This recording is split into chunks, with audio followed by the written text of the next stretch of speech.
डोंगरावर विठ्ठल रुक्मिणीचं दर्शन घेऊन पुढे निघालो आम्ही जत तालुक्यातील गुड्डापूर धानम्मा देवी।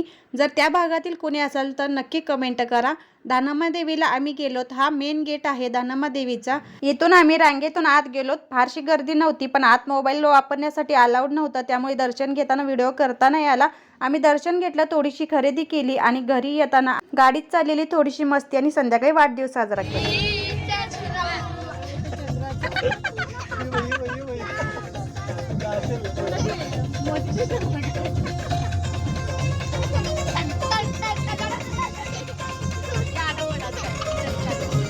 क्षण रोज सुखाचे यावे, हृदयातून गीत हे गावे, तुझ शतायुष्य लाभावे, आज आमुच्या मनी सदिच्छा जन्मदिवसाच्या हार्दिक शुभेच्छा।